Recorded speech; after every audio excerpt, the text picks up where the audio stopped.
Hi everyone, this is the Hungry Math Professor here, and today I want to talk about a portion of a book that I just read recently called On Truth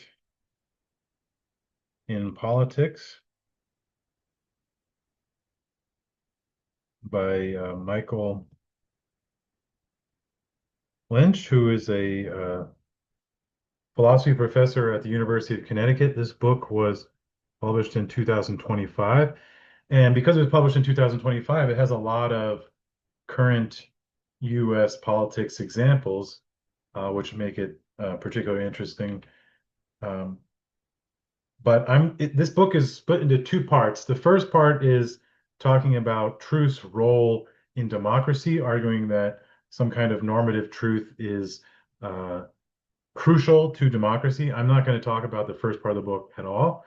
In the second part of the book, then so in the first part of the book, he doesn't even explain what truth is. He just kind of lets you take your preconceived notions of what truth might be and argues that some kind of truth is important to democracy. But in the second part of the book, he's going to give a definition of truth and get into like the metaphysical project of exactly what truth is. So I'm going to focus on the second part, and I will hardly at all link this up to democracy throughout the discussion because I'm admittedly most interested in the pure project of what this kind of pluralistic truth you'll see is what he's getting at. So there's another book that I haven't read that perhaps is more focused on the truth theory part, which is called Truth as One and Many.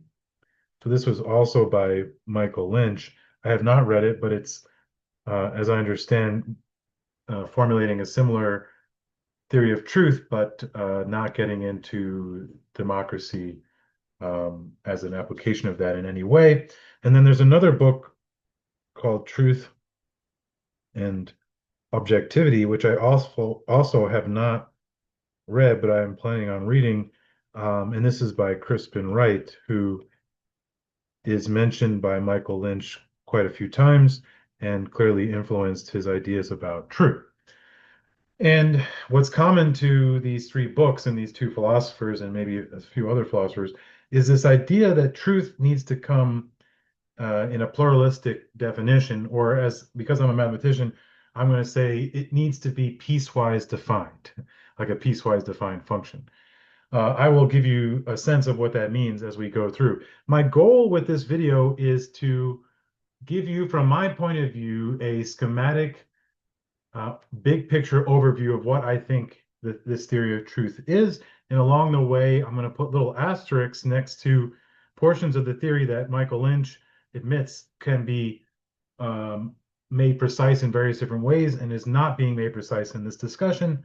And I'll just try to comment here and there on different ways you could try to make some of those things precise. Okay.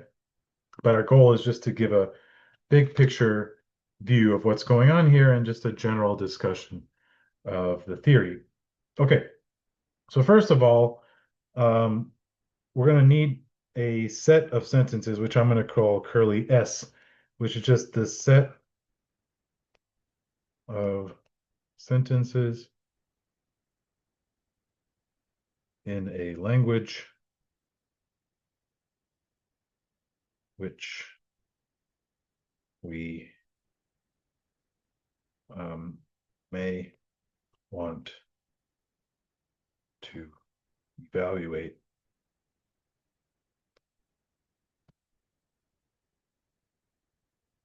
with respect to truth. Okay, that's a bit of a wordy definition here, but basically I'm just saying there's a lot in here that I'm going to take for granted, right? There's already a language, there's already a syntax telling me which sentences are allowed in this language. There's already semantics hooking up these sentences to meanings. Admittedly, there's a lot of choices to be made in the syntax and the semantics and all that different things that I'm going to completely ignore in this discussion. And I'm just saying, just being honest from the very beginning, that I'm going to ignore that and that there is a lot to be debated in the specifics in that area, right? But we're just going to take for granted that we have a language with the syntax and with the semantics, which tells us the content, the meaning of each of these sentences in some way. Though we will not pin that down in any kind of precise sense. And then, you know, to be clear here, we may, when I say I want to evaluate their truth, um, Michael Lynch is going to allow that possibly you want to evaluate to be true or false, which is sort of the maybe the standard view, or you might want to say true, false, or undetermined. If you want to take, so this would be like a purely standard logic, uh, as far as the allowable truth values. And then here you might want to take a pair consistent logic,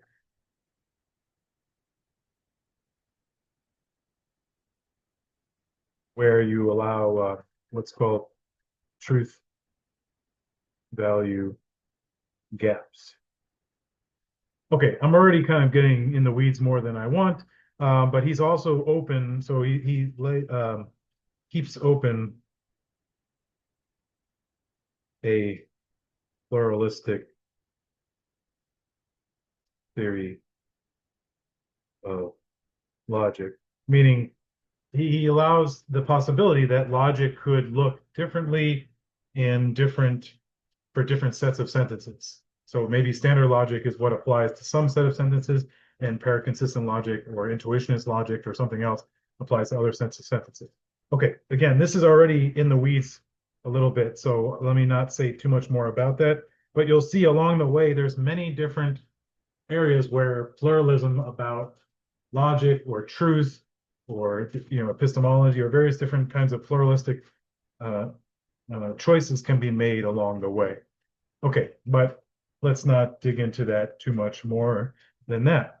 Okay, then there's going to be a framework, which I'm going to denote by boldface F, which is just a subset of the set of sentences. Okay, so all I'm saying there is that you have all the sentences you could possibly have in your language and the content, the semantics of what they mean, and the framework is going to be a subset of that. You should think of this framework as somehow a beliefs of a person, but it could also be a little bit more theoretical. Like maybe it's not just the beliefs that I have, but it could be like the beliefs that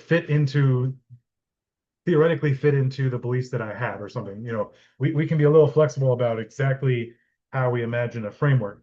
But remember, in this discussion, my goal is not to talk about epistemology. My goal is not so much to talk about what we could know in practice, but rather to talk about what truth is theoretically. Okay. And then once you know what truth is theoretically, the next thing you might want to do is ask, okay, but what can I know in practice and do the epistemology? Okay. But in this video, I want to focus on the theoretical question of what is truth, just in principle.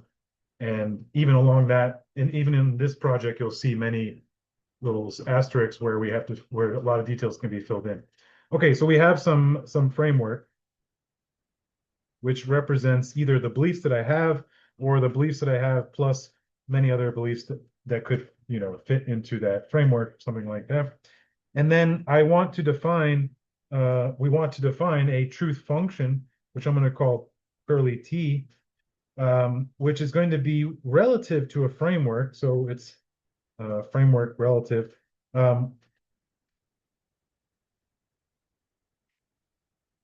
Where, well, yeah, maybe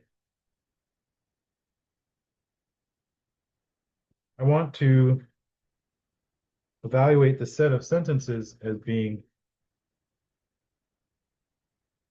true or false, or again, as I mentioned already, perhaps you allow three values for truth: true, false, and underdetermined.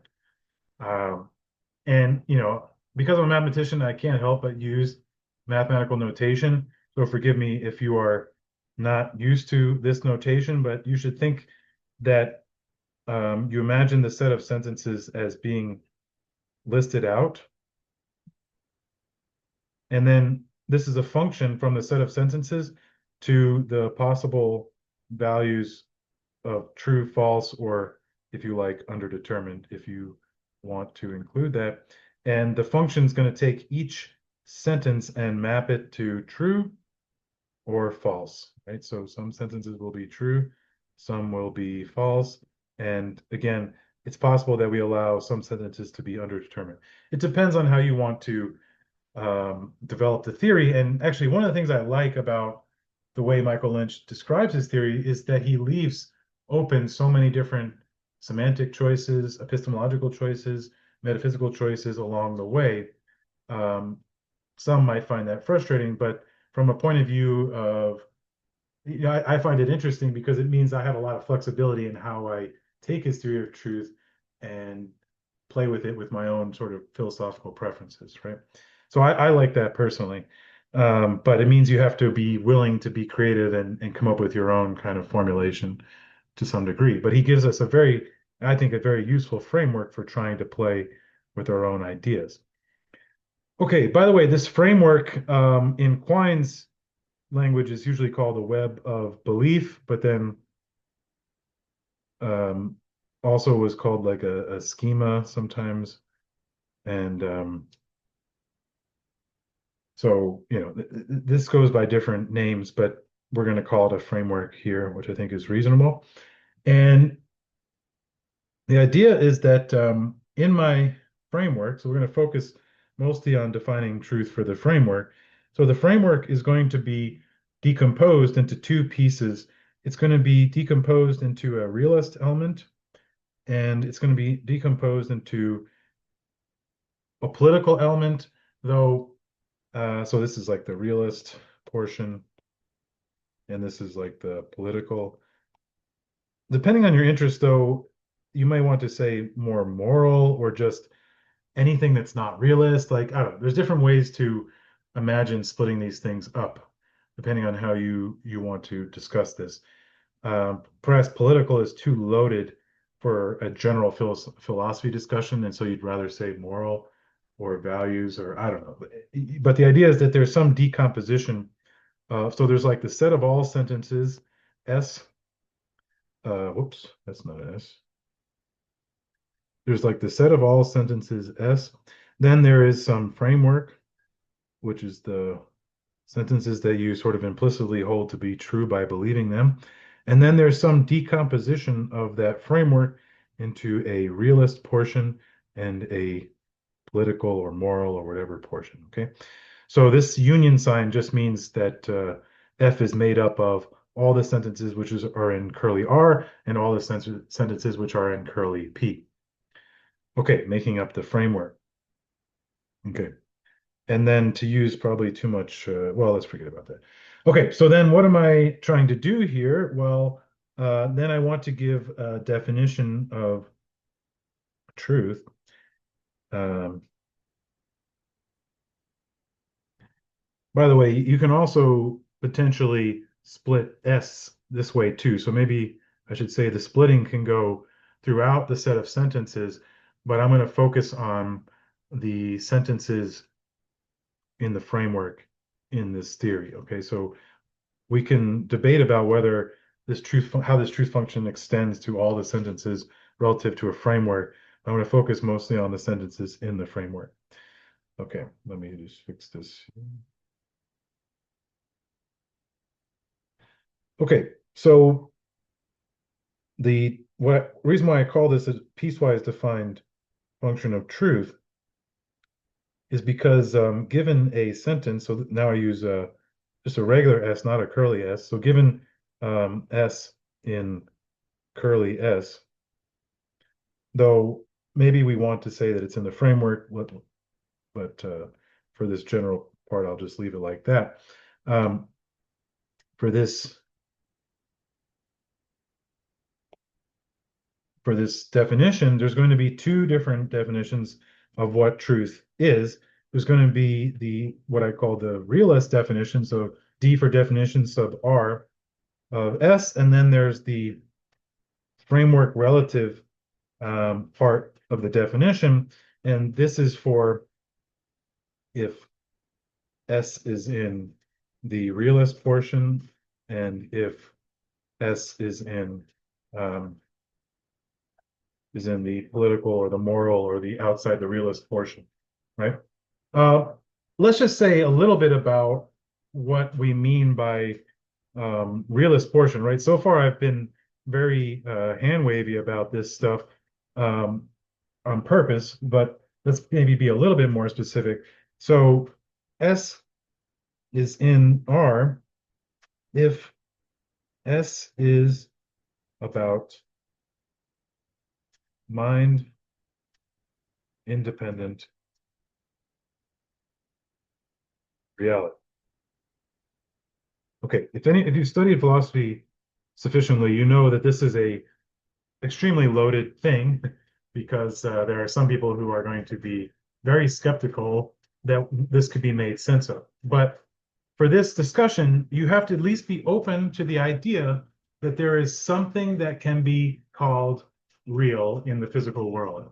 We can choose to be very minimalist about that, or we can choose to be very extravagant about what we allow in this part of the theory.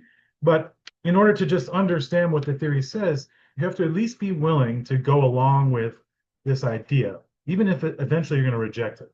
This is what I think Quine was calling semantic assent in Word and Object. Like, if we're constantly disagreeing about whether the theory is true or not, we might just keep talking past each other. But at some point, we have to say, okay, let's go to the semantic level and just ask, what is the theory saying? What is it trying to say about the world? And then I can reject it later. So you have to at least go along with it for now, and there'll be plenty of flexibility on how I discuss this mind independent thing. Okay, but then the DRS, the definition of truth for sentences which fall into this realist category, is a quite standard one in philosophy. S is true if and only if um, it corresponds to reality. Maybe I should avoid this pronoun here. Um, Again, there's a lot loaded things here because what it means to correspond to reality is a typically difficult thing to say, right? But our goal is a big picture discussion, again, as I've already said. And so let's just take for granted that there is some set of sentences in which you can make sense somehow of mind independent correspondence to reality. Um, okay.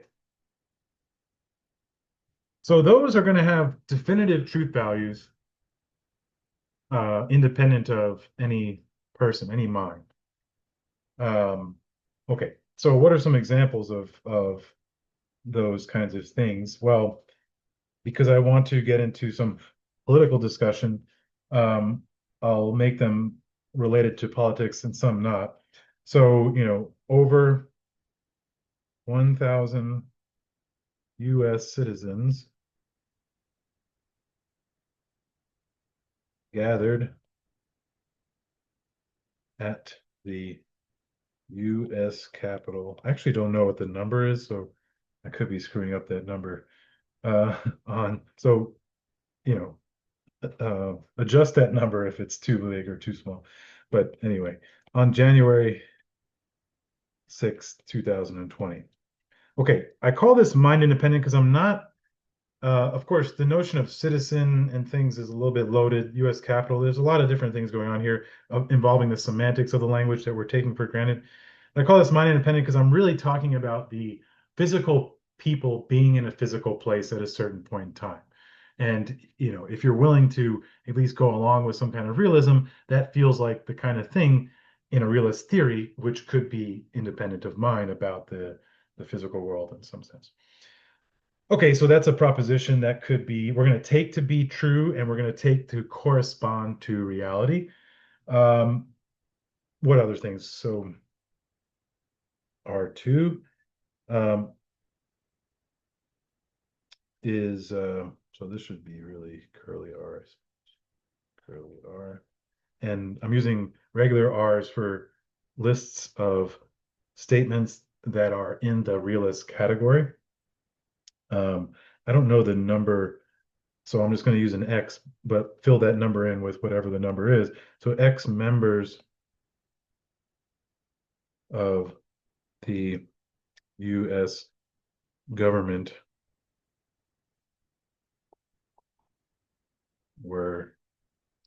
at the U.S. Capitol on January 6, 2020. Actually, am I getting this year wrong? Is this supposed to be 2021? Let's see. Let me yeah, it's supposed to be 2021. Uh because it's the 2020 election, but then it gets certified in 2021. Okay, let me fix that before I though throughout this, I'm not really worried about those kinds of details as you might. I'm just trying to illustrate an example, but I should also try to avoid these kind of mistakes because then people get distracted. Okay, and again, X should be a specific number. I just don't know what the number is, and it doesn't even seem like an easy number to look up, but there is some number that corresponds to reality on that day, on a particular point in time. Um, here's some other ones. So R3 could be Congress was in session January 6, 2021, prepared to certify the election results with Mike Pence. Now, some of these are a little more complicated. You might want to break these down into smaller pieces, but for illustrations, I want to keep them complicated because I want them to be interrelated enough. Also, Michael Lynch in his book uses a lot of political examples like this, which is why I'm also using these political examples in order to make a point that again, I didn't want to get too much in the democracy part, but he's trying to argue that there are certain facts that we could all possibly agree on. Now, again, there's this epistemological point. Do we all know them to be true? Because most of us weren't actually there. We know this by testimony. So there's all kinds of epistemological reasons why we may not be as like some might be less confident than others about what happened. But if we take for granted that there's a mind independent reality, then at least there are some facts theoretically which could constrain our politics. Though he's also going to admit that we'll see there's a relativistic portion of this as we go on. Some other facts that maybe almost none of us disagree about is like something like Washington, D.C. is a city, let me say more about it. So yeah, okay, a city which is the U.S. capital located in the state of Virginia. And then, there's all kinds of like scientific facts that I don't want to list all of them out, but like something like that's kind of relevant to this is human beings cannot be in more than one place at the same time. But then there's all kinds of other scientific facts that maybe don't seem all that relevant to the kinds of propositions I already have written down. But something that I want to put in this category because it'll relate to something I want to do later is, though I'm not going to be very specific about it, but there's like all kinds of facts.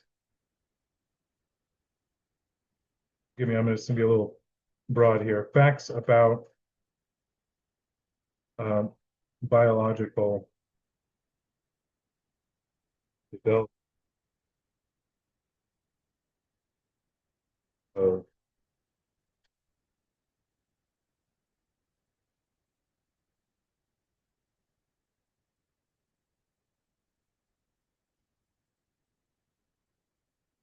let's leave it like that.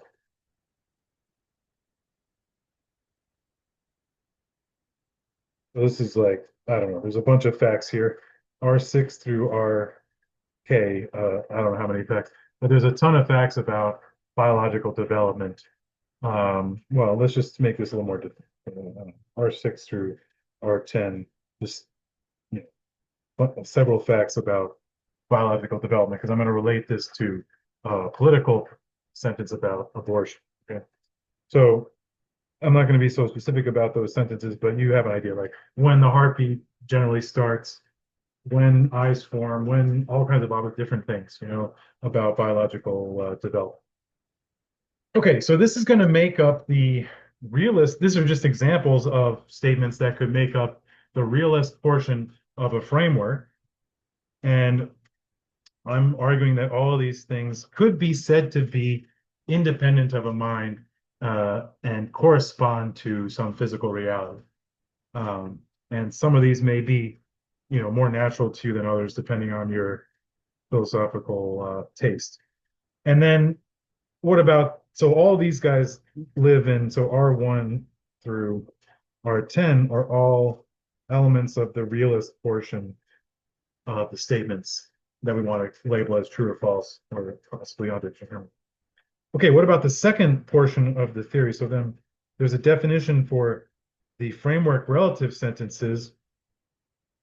These are the sentences that are in the political portion of the set of sentences. So here S is true if and only if S is concordant. Okay, this is an unfair definition. I'm admitting because I'm using a word that you don't know what I mean, but I'm going to define it here in a second. I think it's helpful though to see it in stages with the framework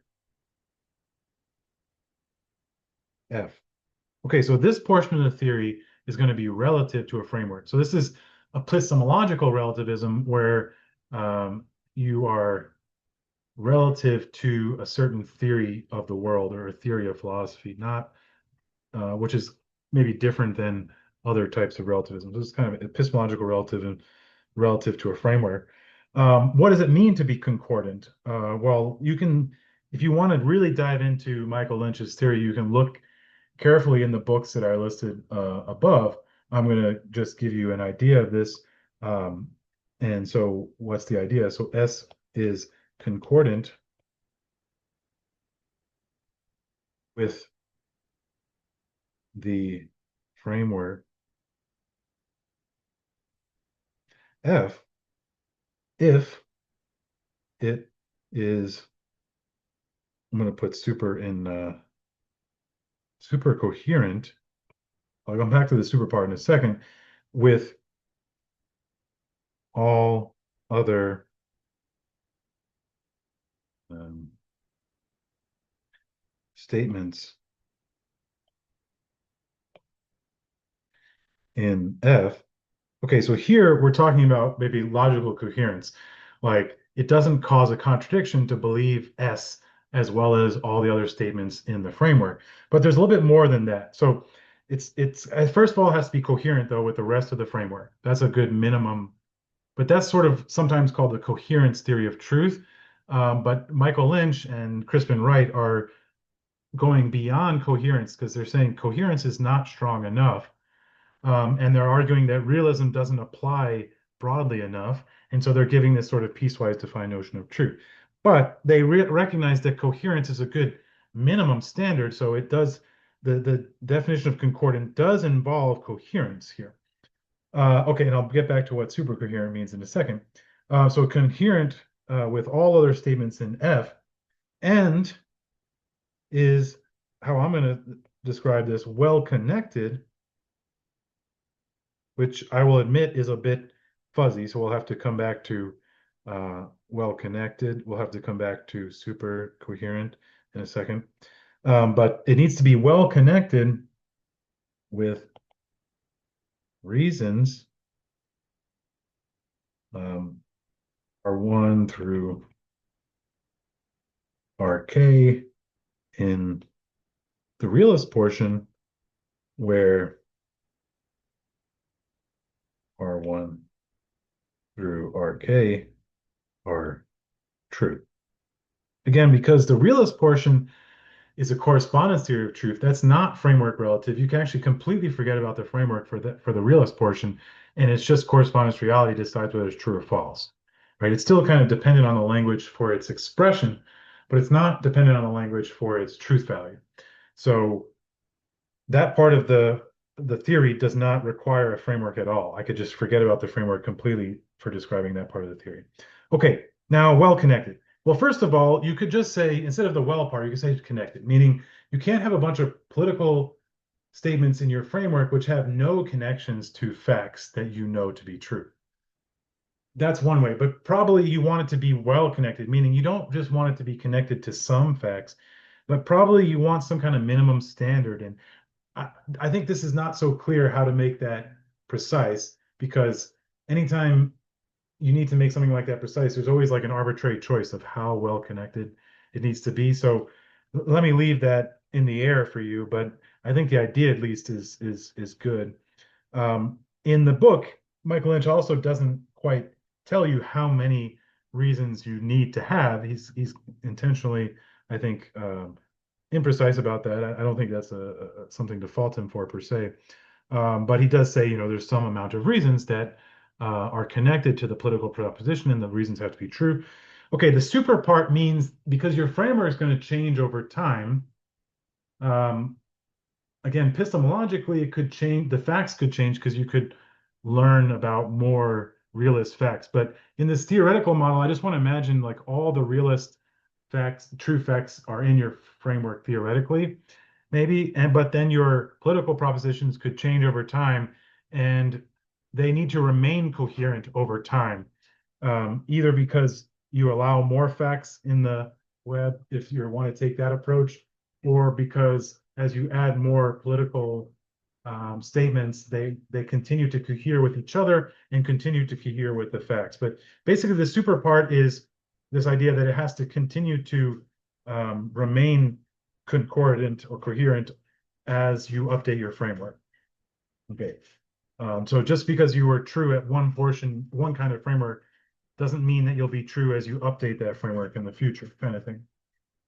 Um, okay, but this gives you the idea. This is the piecewise defined definition of truth. It's correspondence theory in one part, and then it's concordance in another, where concordance is basically coherence theory of truth, but you're coherent relative to a pinned down framework of realist views of truth, right? So just to give you a schematic picture again, you can think of being like some realist core truths. And those are true independent of any human being.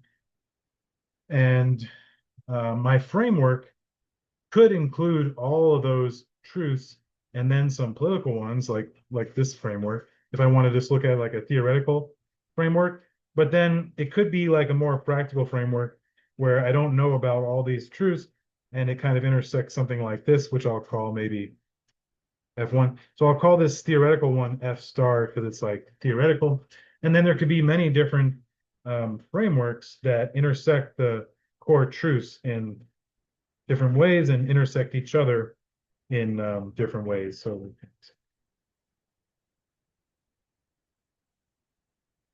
and I call this a constrained relativism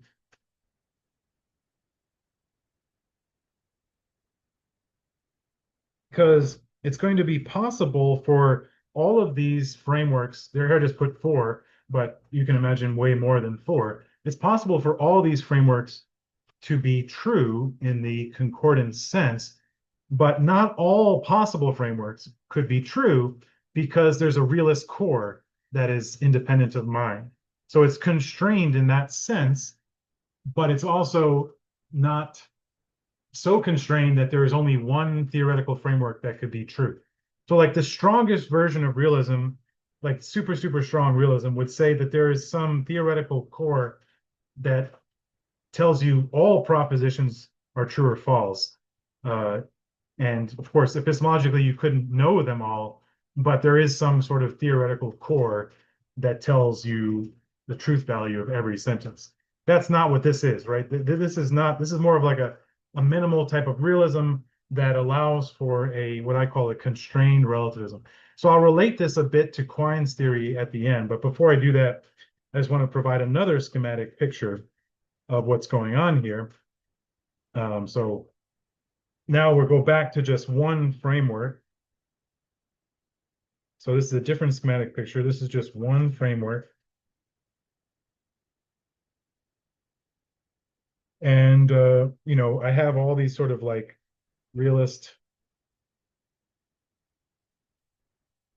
truths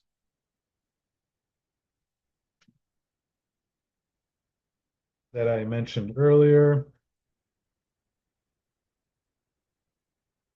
There's a whole bunch of them. M just standing for, I don't know. There's a bunch of them. I don't know how many you want to put. And then there's a bunch of political propositions.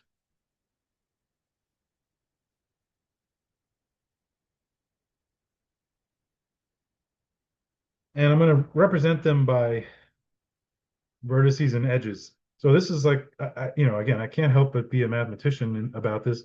So it's going to be a graph, not graph like in class where you graph functions, but this is another kind of graph in mathematics where you have vertices, which are these dots, and edges connect the dots. That's called a graph in mathematics as well. And the edges are going to be, some kind of logical relationship between these things.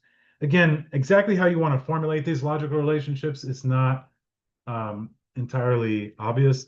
If you work out the semantics very clearly, you could argue that they share an edge if they share some bit of content or something like that, or you can try to make it purely logical. There's a lot of different choices for how you want to connect these vertices, and I'm not going to tell you which one to pick.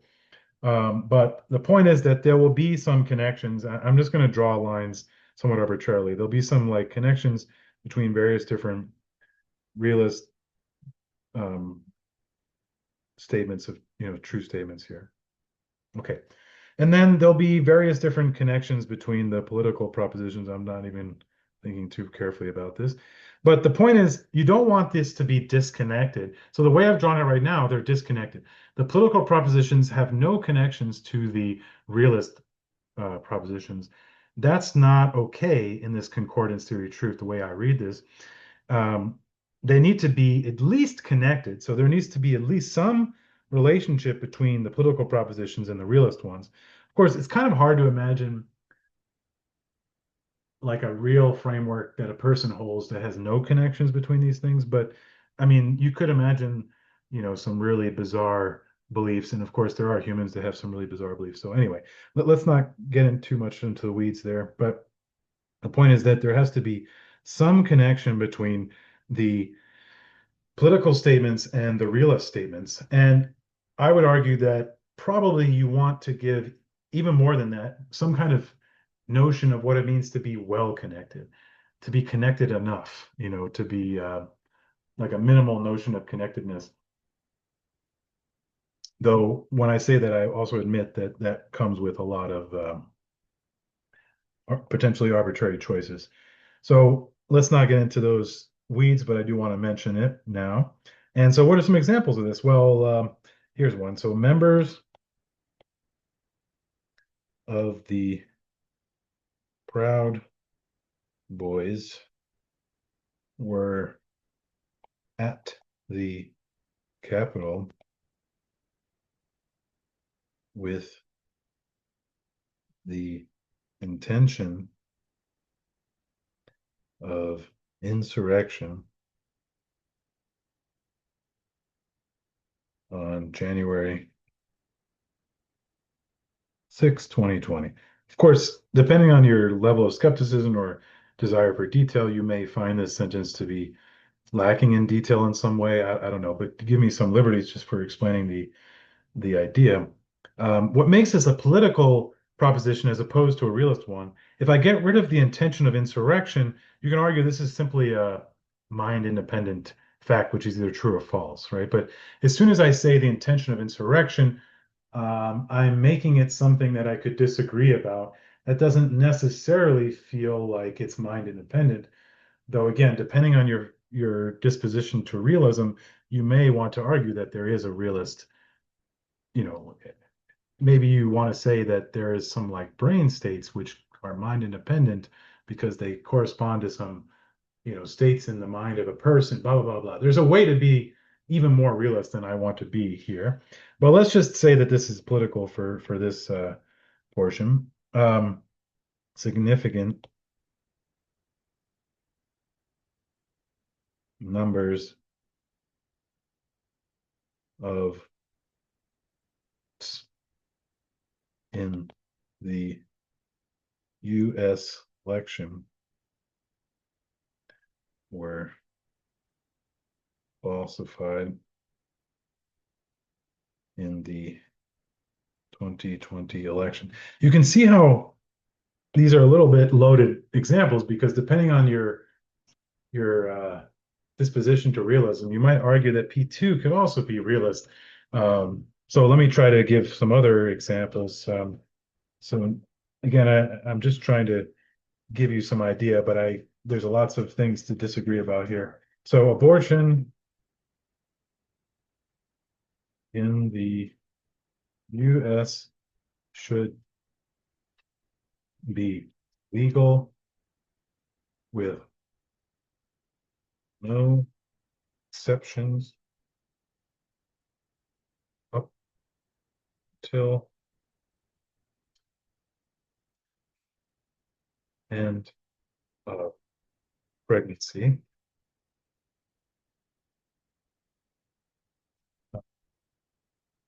That one I think is maybe the best example of political proposition because it doesn't feel like there is a any kind of mind independent reality that could correspond to. Again, if you're sufficiently realist enough, you might disagree with that. But it does seem like certainly on the right side of controversial, uh, and I would argue it's not going to be a realist thing, though I have opinions about it, and you probably have opinions about it too. And I also chose it because even people who are quite supportive of abortion may not be supportive of that proposition, right? They may want to put a little caveat on this proposition. So it's maybe a good example in that sense. Maybe other things are like, I don't know, I keep thinking of very controversial examples. Maybe that's okay. But, you know, things that came up within the last 20 years, gay marriage should be legal in the United States. That doesn't seem like mind independent, but certainly something that we have opinions about. Um, what other examples? Good.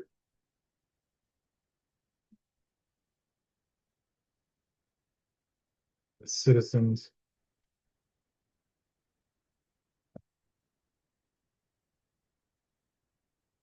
the age of 16 should be allowed to vote, so on and so forth, right? And the point is that, okay, that's not true currently, right? But maybe you think that should be true. And that would be tied potentially to other political beliefs about 16-year-olds, but then could be tied to psychological facts about 16-year-olds, which you could think of as realist or not realist, depending on your flavor, and then all kinds of biological facts about 16-year-olds and all kinds of propositions that you could think of as being realist. So that something like US citizens above the age of 16 does seem well connected with all kinds of biological facts that we either know or don't know, but theoretically could know about 16-year-olds and gay marriage is related to various different biological and sociological, psychological, all kinds of different facts there, abortion, all these things have lots of different political propositions as well as potentially realist propositions that are connected to it. And um, so that's kind of the idea, right? That you want these political propositions to be well connected to the realist ones.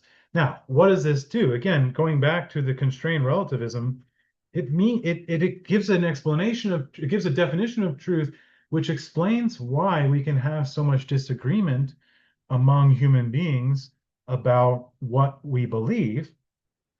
because in this theory, it's not just epistemologically that we don't know things, we disagree in the justification, but this is saying that the disagreement is also fundamental all the way down to the definition of truth, but it gives some hope of consensus because there is some realist core of truths.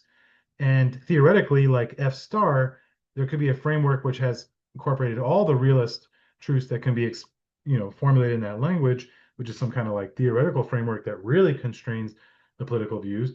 But then in practice, we only know so many facts, but we can increase the number of facts over time potentially, and that could help us to constrain or come together, or at least have fewer frameworks to consider in the landscape of potential frameworks.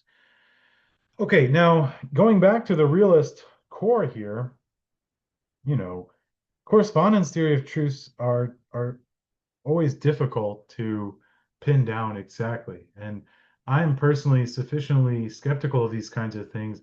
I'm quite sympathetic to Quine's views in Word and Object and Web of Belief that the whole entire framework is underdetermined in some way.